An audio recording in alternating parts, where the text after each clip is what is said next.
Welcome back to my stand-up channel. Statues and ruins of a 2,000-year-old resort famed for luxury and vice are now a marine visitor attraction.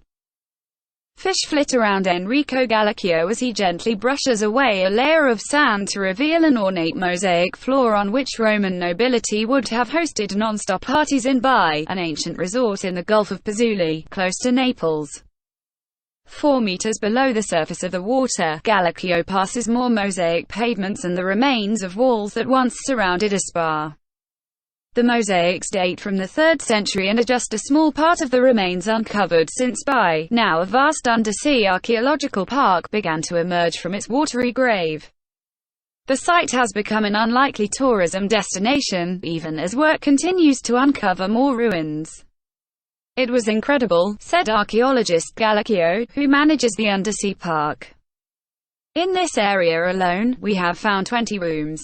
There is still so much to discover, but it is a job that will take years."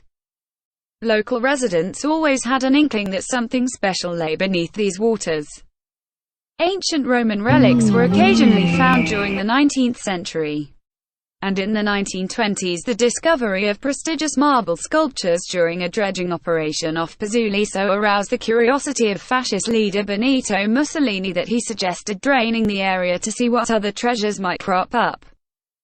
Then, on a clear day in the 1940s, Raimondo Borgia, an Italian Air Force pilot, spotted what he described as a strange ghost town, while flying low over what was once the harbor of Portus Julius. Aerial photos taken by Borgia, who was also a free-diving pioneer, identified with exceptional clarity the shape of walls, marble columns, roads, breakwaters and elaborate pavements. The water was about 1.5 meters deep, and because the sky and sea were so clear on that day, he could see that something was underneath, said Gallicchio. His photos reveal the world which until that moment was unknown. Only locals suspected that something was there, but they didn't know what. Since then, archaeologists have found dozens of antiques, most recently a huge marble column. Gallicchio described Bai as the Monte Carlo of the ancient Roman era, a place where the rich and powerful went to enjoy the balmy climate, quaff wine, eat oysters and indulge every pleasure imaginable. Emperors including Augustus, Nero and Caligula had homes in Bai, and some of the ruins of the villa belonging to Julius Caesar are on display at the Campi Flegrei Archaeological Museum. Bai was built on the slopes of the Campi Flegrei supervolcano, and its initial attraction was its hot springs. It was a spa town, where people believed that any illness could be cured, said Gallicchio. Emperor Hadrian died in Bai. He probably came here towards the end of his life as he sought a final cure. In later times, written sources depicted Bai as a town of vice where the rich would party for days, have affairs and shamelessly flaunt their wealth. It was also the place where Senator Gaius Calpurnius Piso plotted to kill Emperor Nero. We have traces of these huge luxurious rooms which must have hosted continuous parties, said Gallicchio. You can imagine that, during the summer holidays, this was a place of self-indulgence, where Roman nobility could go crazy.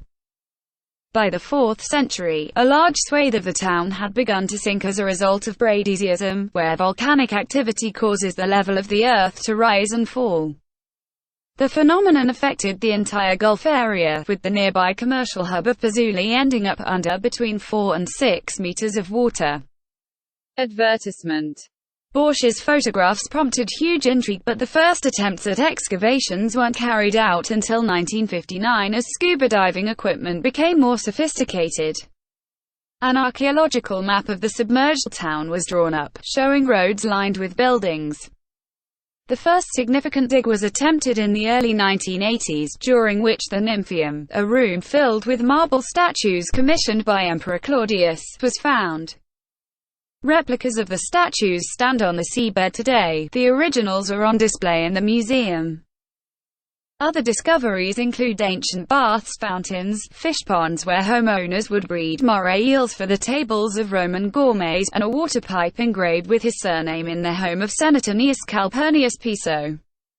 The 437-acre undersea site has been a protected marine area since 2002. Before that, many relics were pilfered and sold overseas, with one ending up in the Getty Museum in Los Angeles.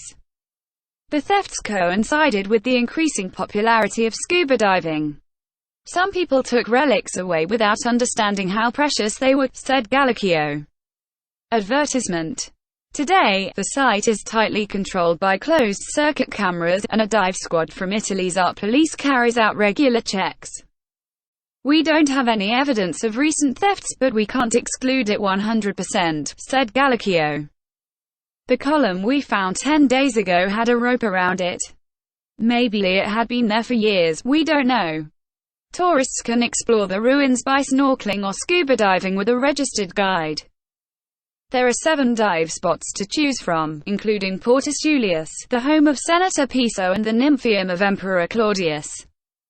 Park authorities are also trialing the possibility of letting visitors view the ruins from a glass-bottom boat, departing from Pizzoli. Gallicchio said it would take years for archaeologists to research the entire area, but that they were certain to make many more discoveries. It's always emotional to find something, even if it's a small piece of marble, he said. Source: TheGuardian.com. Please like, share, and subscribe. Thank you for watching.